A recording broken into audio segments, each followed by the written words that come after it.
Kitab Raja-Raja pertama dan kedua. Ini yang sulit karena hampir seperti ketika saya mendengarkan 1 dan 2 raja-raja, saya meletakkannya di setiap lantai rumah dan setiap ruangan yang saya kunjungi. Dia melakukan kejahatan di mata Tuhan. Dia melakukan kejahatan. Dia melakukan kejahatan. Saya berkata, Tuhan, aku sangat menyesal atas hal-hal yang Engkau alami. Dan kemudian salah satu dari mereka melakukannya dengan benar. Dia berbuat baik di mata Tuhan, tapi dia tidak menyingkirkan tempat-tempat tinggi. Tidakkah Anda ingin mengguncang orang-orang itu? Bagaimana jika kita adalah orang itu? Bagaimana jika ini adalah kondisi tubuh Kristus atau gereja saat ini? Apa yang akan kita lakukan? Itu selalu berlaku untuk kita.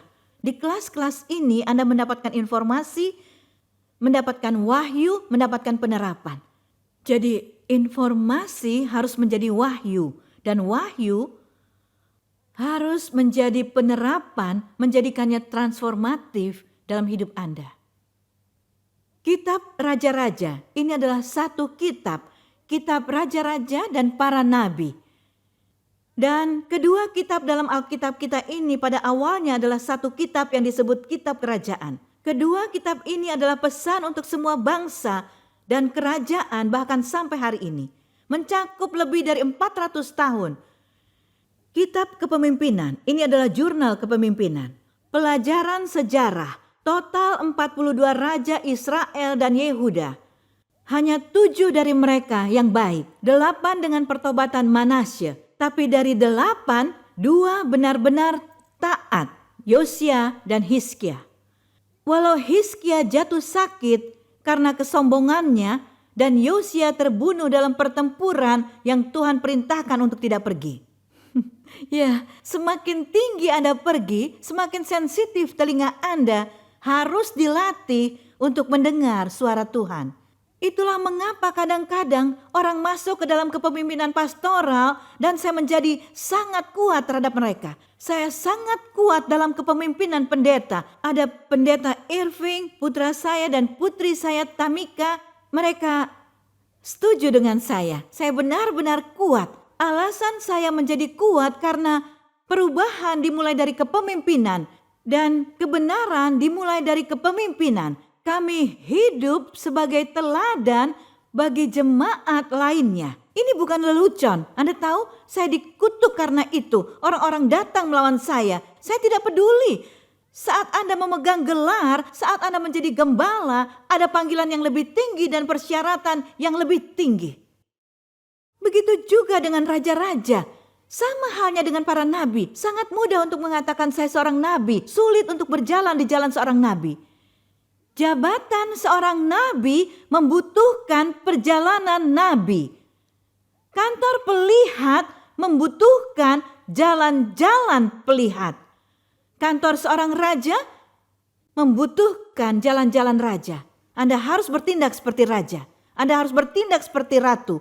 Anda akan bertindak seperti putri raja dan putra raja. Dan Hizkia, bayangkan, menjadi begitu baik sehingga tidak ada raja sebelum dan sesudah dia, kata Alkitab. Tapi harga dirinya membawanya ke ranjang kematian. Dan dia harus memohon kepada Tuhan untuk itu. Dan kita melihat kitab suci juga menegaskan dalam Yesaya. 1 Raja-Raja 1 ayat 5 dimulai dengan hari-hari terakhir Daud. Raja-raja dimulai dengan hari-hari terakhir Daud dan transisi kerajaan ke putranya Salomo. Daud berada di ranjang kematiannya dan putra sulungnya sudah mengumumkan dirinya sebagai penggantinya. Sekarang Adonia yang ibunya adalah Hagit maju ke depan dan berkata, aku akan menjadi raja. Jadi siapkan kereta dan kuda dengan 50 orang untuk berlari di depannya. Jadi kita melihat dengan perebutan kekuasaan raja. Saya ingin beritahu Anda sesuatu. Di lembaga manapun, organisasi manapun, di setiap negara, ketika Anda mulai melihat perebutan kekuasaan, Anda melihat perselisihan. Pepatah mengatakan ketika ada kemajuan, ada kebanggaan. Ketika ada kebanggaan, ada perselisihan. Setiap kali Anda melihat, bahkan di gereja kecil kami, saat-saat hal-hal yang telah Anda lihat, Yakinlah selalu berasal, setiap masalah dalam kepemimpinan berasal dari perebutan kekuasaan. Ini adalah perebutan kekuasaan.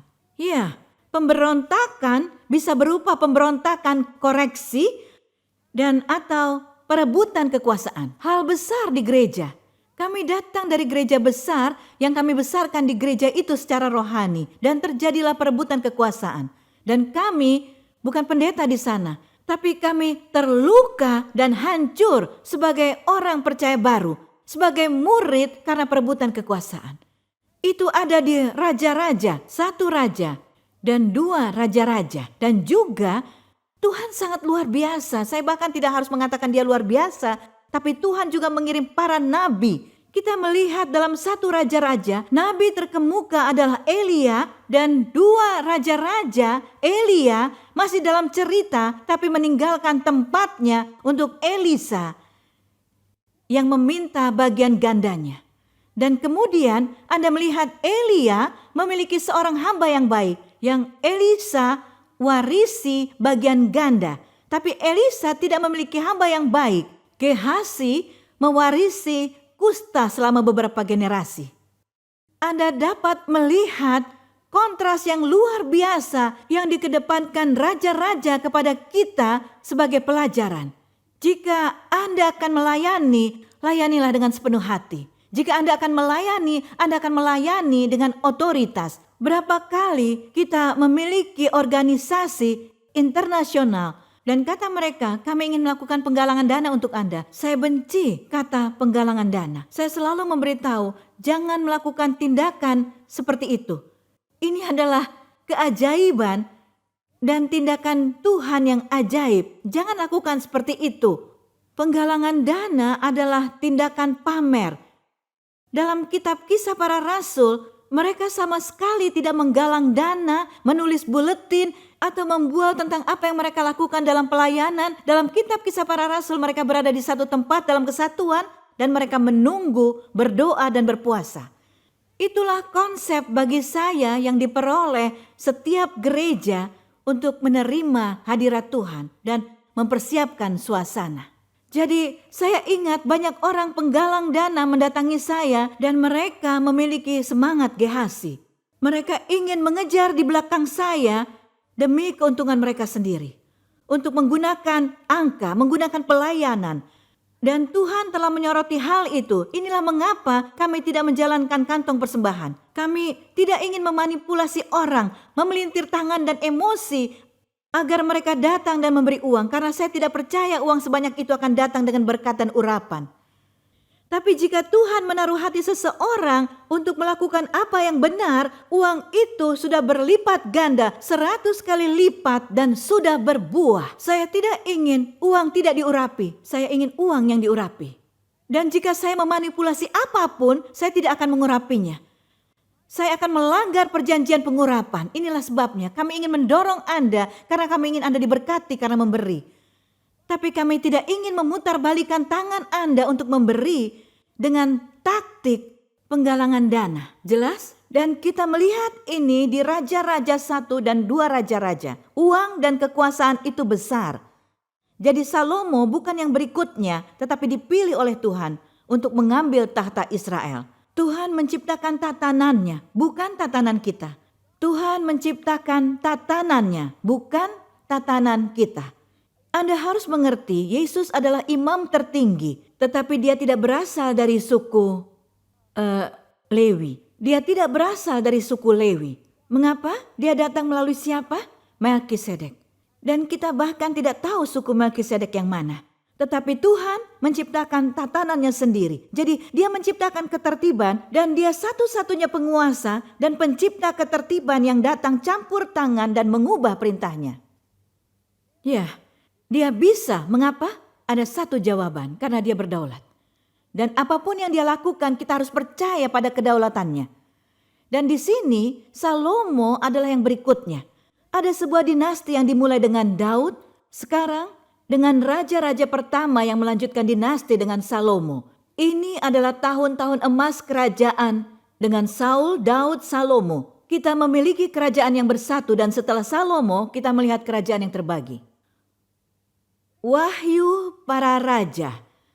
1. Hubungan raja-raja dan Yahweh.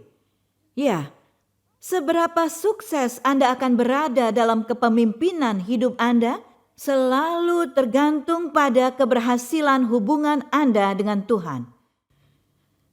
Seberapa sukses kepemimpinan Anda dalam hidup Anda, dalam pelayanan Anda, dalam keluarga Anda selalu tergantung pada hubungan Anda dengan Yahweh. Kedua, akibat dari ketidaktaatan para raja. 3. Hati Tuhan selalu memberkati Israel, tetapi kebenarannya juga menghukum ketidaktaatan. 4. Urapan dan penghabisan Tuhan untuk mengangkat raja-raja terlepas dari status moral mereka. Dan saya ingin fokus pada yang satu ini sedikit karena kita orang Kristen terutama di Amerika ini adalah iklim yang sangat politis bagi dunia Kristen dengan kaum evangelis. Dan kadang sampai pada suatu titik saya sebutkan sebelumnya fanatisme. Dan saya tidak menentang politik. Saya memiliki keyakinan pribadi saya dan saya memiliki keyakinan saya. Dan saya akan sebagai warga negara Amerika Serikat dengan keyakinan saya sesuai dengan iman saya, tetapi saya menentang fanatisme. Saya menentang obsesi. Akhir kata ini yang bisa saya katakan, Tuhan berdaulat. Siapapun yang akan naik tahta atau di gedung putih, negara manapun, dimanapun itu adalah pilihan Tuhan. Mau begini atau begitu, entah itu ada yang bilang curang atau tidak, Tuhan mengizinkan. Apakah Tuhan mengizinkannya? Tuhan mengizinkan. Anda harus memahami konsep itu dan Anda tidak akan mendengar dari saya sesuatu yang menyerang orang yang duduk di kursi atau di posisi itu karena dia mewakili otoritas yang diurapi. Saya mungkin suka atau tidak, tetap saja Tuhan mengizinkannya. Saya selalu melihatnya seperti itu. Anda tidak akan pernah melihat saya dengan orang-orang yang, ya ada beberapa hal yang saya tidak setuju. Ya ada hal-hal yang saya ingin orang bangun dan berdoa secara khusus dan strategis. Tapi selain itu Anda tidak melihat saya secara pribadi menyerang seperti yang kita lihat di media sosial. Memaki orang, menyebut orang iblis, mengatakan hal-hal. Anda tidak melihatnya, Anda tahu mengapa? Karena itu tidak saleh. Itu tidak saleh dan saya tidak akan melakukan itu. Itu menghancurkan hati Tuhan. Saya benar-benar ingin beberapa orang mungkin diurapi untuk itu, tetapi saya percaya hanya ada satu Elia untuk berbicara dengan Ahab. Anda sebaiknya diurapi untuk melakukan seperti itu. Jika Anda tidak diurapi untuk melakukan itu, maka Anda sedang melawan Tuhan. Bahkan mungkin Firaun, bahkan mungkin Herodes, bahkan mungkin Nebukadnezar. Dan Israel datang melawan Nebukadnezar. Mereka datang melawan Tuhan. Dan kita akan membicarakannya dalam kitab Daniel. Jadi yang kelima ada batas kesabaran dan rahmat Tuhan yang luar biasa. Jangan pernah meremehkan rahmat dan kesabaran Tuhan. Jangan anggap remeh. Agar Anda tidak menganggap remeh rahmat dan anugerah Tuhan dan kesabaran, miliki rasa takut dan hormat kepada Tuhan. Miliki rasa takut dan hormat pada Tuhan. Apa yang akan terjadi, apa gaya hidup ini akan memiliki hasil dalam saya pasti takut berjalan di jalur yang salah. Dan keenam, Israel menjadi tidak setia dan lebih buruk dari bangsa-bangsa di sekitarnya. Mereka menyembah Baal, mereka melemparkan putra dan putri mereka ke api. Mereka sedang memakan bayi mereka. Tahukah Anda, ketika saya menulis buku pertama, saya memiliki beberapa cerita dan saya masih menyimpannya dalam buku saya tentang kesaksian hidup saya di dalam buku itu. Dan editor pertamanya wanita, dia seorang profesor di universitas besar, mengambil buku saya untuk diedit secara gratis karena kesaksian saya. Tapi ketika dia membaca bagian-bagian grafis dalam buku saya, dia berkata, Anda harus menghapus cerita ini. Jika tidak, saya tidak dapat mengeditnya. Anda perlu mengurangi kesaksian Anda. Jadi saya punya masalah karena saya bertanya kepadanya, oh Anda tidak membaca Alkitab? Orang-orang sedang memakan bayi mereka. Iya. Imam Lewi ini dia memotong tubuh selirnya yang diperkosa menjadi 12 bagian dan mengirimnya ke setiap suku. Kita membicarakan hal-hal yang sangat buruk. Dan saya di sini berbicara tentang suami pertama saya yang memukuli saya di lantai. Dan Anda mengatakan Anda tidak dapat mengedit buku ini yang akan membantu jutaan orang yang dilecehkan. Lihat, terkadang kita mengatakan Passion of Christ terlalu sulit untuk dilihat. Saya setuju itu. Saya hanya bisa menontonnya 2 kali. Tapi jika saya menganjurkan Anda untuk tidak menontonnya, itu juga jadi masalah buat saya. Kita tidak mengajarkan sengsara Kristus kepada anak-anak kita karena itu membuat mereka tidak nyaman. Tapi kemudian mereka pergi ke semua jenis film dan aksi dan rating R dan semacamnya. Mereka menontonnya kecuali Passion of Christ. Saya pikir sudah waktunya bagi kita untuk sedikit lebih sadar tentang apa yang kita ajarkan kepada anak-anak kita daripada dunia mengajari mereka apapun yang dunia ingin ajarkan. Bagaimana saya bisa bicara seperti ini? Roh Kudus yang menuntun saya bicara seperti ini. Kerajaan Inggris dan dinasti datang dari hati yang tak terbagi. Di mana ada persatuan, di situ ada kesuksesan dan kemakmuran. Di setiap gereja dalam pernikahan, wow, itu besar. Dalam model institusi terkecil pernikahan, pemberkatan nikah. Saya ingat suami saya dan saya dulu bertengkar. Kami sangat rentan terhadap penyakit. Kami sangat rentan kekurangan dalam keuangan kami. Kami sangat rentan terhadap semua jenis perjuangan dan peperangan. Dan setelah kami bersatu, ada persatuan dalam pernikahan kami, ada kemakmuran, kesehatan, dan kekuatan dalam pernikahan kami. Pernikahan kami, kesatuan dalam pernikahan kami membawa semacam kemenangan yang tidak dapat diberikan siapapun. Jadi ketika Anda terpecah, Anda sedang mempersiapkan diri untuk kekalahan. Ketika Anda bersatu, Anda bisa melakukan apa saja. Ingat di Menara Babel dalam Kejadian pasal 11, Tuhan berkata, jika dalam satu bahasa mereka berkomunikasi sebagai satu orang, apa yang mereka bisa lakukan? Tidak ada yang bisa menghentikan mereka, tidak ada. Mengapa? Karena persatuan bisa mencapai apa saja. Persatuan adalah kekebalan kita sebagai gereja. Persatuan adalah kekebalan Anda di rumah. Jadi bersatunya kerajaan dan dinasti karena Saul menjadi raja 40 tahun, Daud 40 tahun, Salomo 40 tahun. Penyembahan berhalanya membawa perpecahan. Kerajaan yang terpecah sama dengan hati yang terpecah. Dan 10 suku Israel Utara, 2 suku Yehuda Selatan, perang 80 tahun, damai 80 tahun, perang 50 tahun. 1 raja-raja, Salomo ke Ahab, 2 raja-raja Ahab sampai Zedekia, 1 raja-raja dimulai dengan Daud yang akan mati. Dan ada perebutan kekuasaan untuk penggantinya. Nabi-nabi besar, Elia, Elisa, nabi kecil, Obadja, Amos, Hosea, Yoel, Yunus, Nahum, dan masih banyak lagi. Jadi Raja Salomo, kita melihat Salomo di sini, bayi yang disayangi. Dan tidak peduli berapa banyak wanita yang dimiliki Daud, Batsheba istimewa baginya. Itu dimulai dengan perzinahan, ada harga yang harus dibayar Daud untuk dosanya. Itu dimulai dengan pembunuhan dan mengakibatkan tragedi. Tapi kemudian masih menghasilkan dinasti. Mengapa? Karena Tuhan adalah pemberi janji. Tuhan menepati janjinya. Bahkan ketika Anda tidak setia, Tuhan tetap setia. Ada batas tertentu untuk ini, tetapi Tuhan setia. Saya ingin memberitahu Anda, jika Anda mengalami sesuatu dalam hidup, saya telah melakukan ini berkali-kali dan itu bekerja dengan sangat kuat. Ketika saya tidak tahu harus berkata apa, saya berkata, Tuhan Engkau setia. Dan saya merasa ketika saya mengatakan itu, ada sesuatu yang hilang dari diri saya.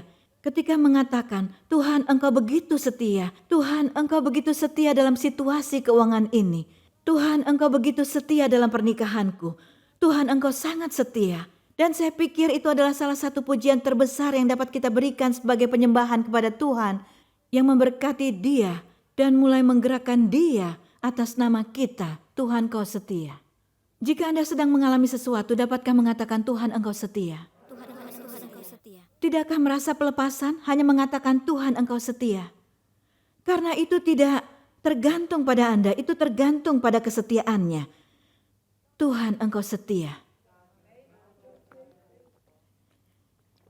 Jadi ketika Salomo berusia 12 tahun, dia menjadi raja. Dan menurut sejarah Yahudi, Tuhan memberitahu Salomo ketika dia meminta hikmat dan Tuhan senang dengannya. Ada doa yang berkenan kepada Allah. Itulah yang kita pelajari dari doa Salomo. Apa yang dia minta. Dia bisa minta apa saja, tapi dia minta hikmat. Memahami keadilan administrasi. Padahal biasanya kita bilang dia minta hikmat. Dia minta lebih dari hikmat. Dia minta penegasan. Dia minta keadilan administrasi. Dia meminta hadiah yang dia butuhkan untuk menjalankan kerajaan dinasti. Anak berusia 12 tahun. Salah satu alasan dalam sejarah Yahudi mereka percaya bahwa Salomo berusia 12 tahun karena mereka memanggilnya anak laki-laki. Bahkan ketika Daud bicara, dia memanggilnya kamu anak laki-laki, beranilah dalam teks Ibrani. Dan juga Salomo berkata saya hanya seorang anak laki-laki, saya hanya seorang anak. Jadi itu sebelum bar mitzvahnya. Sebelum bar mitzvah mereka disebut anak laki-laki. Ya, setelah bar mitzvah mereka disebut pria. Setelah mereka disunat. Setelah 13 tahun disebut pria. Setiap kali saya melihat teks Mazoret, teks Ibrani, ketika saya melihat mereka disebut anak laki-laki seperti Daud dipanggil, kamu hanya anak kecil, kata Raja Saul padanya. Bagaimana kamu akan melawan raksasa itu? Sepanjang hidupnya dia adalah seorang pejuang. Jadi itu memberi saya pemahaman Daud berusia di bawah 13 tahun. Ya kan? Jadi dalam teks-teks Yahudi Anda bisa mendapatkan sesuatu, Anda perlu membaca yang tersirat. Tapi mengapa mereka dipanggil anak laki-laki? Jadi kembali ke Salomo, Salomo berusia 12 tahun ketika dia menjadi raja. Dan Tuhan berkata kepadanya, karena kamu meminta hikmat, bukan kematian musuhmu, bukan kekayaan, aku akan memberimu kebijaksanaan, kearifan, dan ditambah lagi, aku akan memberimu segalanya. Tapi Tuhan punya satu syarat untuk panjang umur. Jika kamu berjalan dalam ketaatan pada hukum dan ketetapanku seperti yang dilakukan ayahmu, maka kamu akan berumur panjang. Jadi Salomo menjadi raja usia 12 tahun, 40 tahun mengabdi, dia tidak hidup terlalu lama. Karena dia tidak taat pada Tuhan. Jadi kira-kira di usia 50-an, dia menutup mata dari dunia ini.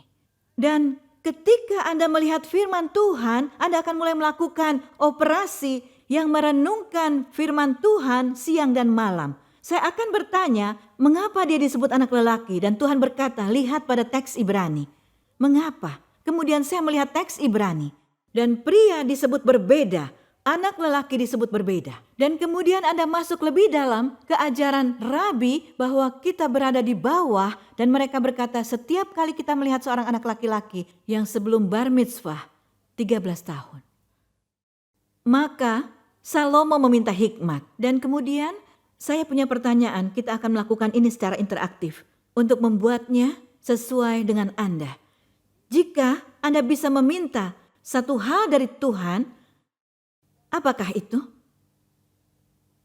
Hari ini, Anda bisa bertanya apa saja. Anda dapat menanyakan 3 hal atau 5 hal. Tapi apa prioritasnya? Nomor 1 di daftar Anda. Jika Anda dapat meminta hari ini, malam ini, jika Tuhan menampakkan diri seperti yang dia lakukan pada Salomo dalam mimpi Anda dan berkata, mintalah apa saja dan aku akan memberikan padamu. Apa yang akan terjadi? Karena saya ingin memberitahu sesuatu. Hal yang akan Anda tanyakan akan menentukan kemana Anda pergi dan di mana hati Anda berada. Saya akan memberikan ruang bagi Roh Kudus bagi Anda untuk memikirkannya. Apakah itu? Jika ada satu hal, sebenarnya beberapa dari Anda adalah tantangan besar saat ini. Hal-hal yang Anda akan tanyakan, mungkin tidak Anda tanyakan. Apakah saya benar? Anda akan berpikir bahwa Anda akan bertanya dan Anda menginginkan hal itu. Tapi jika Tuhan menampakkan diri, Anda tidak akan memintanya. Karena ketika Anda memikirkannya, ada hal yang lebih penting dari itu. Bukankah itu sesuatu? Ada lebih banyak prioritas dari ini. Mungkin Anda akan berpikir bahwa aku akan meminta hipotekku untuk dilunasi. Aku akan minta hidup bebas hutang. Tapi Tuhan berkata itu urusan kecil. Soalnya uang adalah hal termurah yang bisa menghentikan Anda untuk memenuhi visi dan impian Tuhan. Terkadang Anda benar-benar perlu memikirkan apa yang akan Anda minta. Karena Anda tidak dapat meminta sesuatu yang akan datang dan membawa yang lainnya sebagai satu paket. Terkadang Anda perlu tahu apa yang harus ditanyakan. Hikmat atau kebijaksanaan memiliki kekuatan yang besar. Memiliki kebijaksanaan, seseorang menjadi bijaksana dalam hidup mereka. Itu adalah $1 miliar di kantong. Sangat kuat apa yang dia minta. Itu hanya memberitahu saya bahwa Salomo adalah pria yang cerdas. Pada awalnya setidaknya. Dan kemudian kita buka 1 Raja-Raja 4, kebijaksanaan Salomo, bait Allah itu dibangun. Dia minta kebijaksanaan, kemudian dia mulai membangun bait Allah. Tapi satu hal yang saya ingin beritahu, Daud menyediakan sebelum kematiannya segala sesuatu untuk bait suci yang akan dibangun. Dia menyediakan bahan-bahannya, dia menyediakan kayu, dia menyediakan segalanya, dia menempelkannya, dia menyimpannya untuk putranya. Saya pernah katakan 90%, 10%, amin. Saya punya siswa yang baik di sini, ya. Saya ingin memberitahu sesuatu. Anda sudah 90% siap untuk pelayanan. Anda sudah siap. Sebagian besar dari Anda berada di bagian eksekusi pelayanan. Anda sudah siap. Anda bersiap dengan luka Anda. Anda bersiap dengan latar belakang, dengan air mata, dengan kerugian. Anda dilatih di begitu banyak bidang yang berbeda, dengan perceraian, dengan kebangkrutan. Itu adalah bagian dari persiapan. Itulah semua peperangan yang telah Anda lalui. Semua kegagalan ini, kegagalan adalah bagian dari persiapan Anda. Anda belajar apa yang tidak boleh dilakukan dari kegagalan. Jika Anda tidak belajar dari kegagalan, itu adalah kegagalan. Anda dikalahkan. Jika Anda belajar dari kegagalan, maka Anda sukses. Orang sukses tidak pernah takut akan kegagalan. Anda mulai sebuah pelayanan, Anda membuat kesalahan, bukan berarti Anda gagal. Anda mulai bisnis, Anda mungkin membuat kesalahan, itu tidak membuat Anda gagal. Tidak apa-apa untuk gagal dalam banyak bidang kehidupan selama Anda belajar. Tapi jika Anda tidak dapat belajar, Anda mengulangi kelas yang sama. Dan ini terjadi pada Israel. Bait Allah yang luar biasa, mereka membawa tabut, imam ada di sana, semua orang tua ada di sana, semua suku, kepala suku dan keluarga ada di sana. Bayangkan kerumunan besar ini di dalam dan di luar. Ini adalah waktu utama dalam sejarah Israel. Tidak ada lagi pertemuan tenda, ada festival, ada pembukaan. Pernahkah Anda mendengar seorang wanita yang sebelumnya beragama lain memulai sebuah gereja di Amerika? Isaac Abla yang sebelumnya beragama lain menjadi penginjil Kristen baru-baru ini memulai sebuah gereja di Amerika. Bertahun-tahun Isaac Abla menjangkau dunia agama lain dengan kasih Kristus melalui program televisi dan media sosial. Program TV Isaac disiarkan di lebih dari 200 negara di 6 benua dan memiliki pengikut Facebook sebesar 7 juta orang. 2016, Isaac memulai pelayanan gereja virtual Dream Church yang disiarkan secara langsung di Facebook Live, di mana semua bahasa, suku, dan bangsa bersatu dalam kasih Tuhan. Di seluruh dunia, orang dari berbagai negara menyaksikan pelayanan mereka dan diberkati oleh mereka dan tim. Sekarang Dream Church ditayangkan di Mesir, Irak, Afghanistan, Arab Saudi, Pakistan, India, Kenya, Inggris, Jerman, Swedia, Amerika, Kanada, Amerika Latin, dan masih banyak lagi. Saat ini Isaac menerima panggilan Tuhan untuk mengembangkan Dream Church, bukan hanya menjadi pelayanan online, tapi gereja sungguhan di Virginia Beach, Virginia. Tuhan mulai memanggil saya, aku memiliki mimpi untukmu. Dan aku akan membawamu ke tempat yang tidak pernah kamu pikirkan. Wanita yang sebelumnya beragama lain membangun gereja di Amerika. Itu luar biasa. Tapi yang saya ingin tahu, visi dan mimpi untuk Dream Church ini berasal dari mana? Orang-orang mulai menulis kepada kami dari Afghanistan, Arab Saudi, dari Irak, dan berbagai negara. Mereka berkata, saya tidak terpenuhi di sini, atau saya tidak bisa ke gereja karena saya berada di lingkungan agama lain yang radikal. Orang-orang berkata, ini gerejaku, ini gereja impianku. Dan kami memulainya secara virtual, lalu Tuhan memanggil saya untuk mengubah gereja virtual menjadi gereja sungguhan. Aku ingin engkau memperlengkapi umatku. Aku ingin engkau membangun tentara Allah. Aku ingin engkau memberitahu siapa mereka di mataku. Ini adalah sesuatu yang tumbuh dan sesuatu yang menyebar luas. Apa yang Tuhan mau adalah umatnya merasakan kasih. Saya suka itu, kebebasan itu. Karena saya sudah lihat beberapa ibadah online yang isinya tentang kebebasan, sukacita, cara-cara kita melihat Tuhan bergerak di gereja. Visi kami adalah memperlengkapi orang dan mengaktifasi orang. Malam ini Tuhan ingin mengungkapkan identitas kita.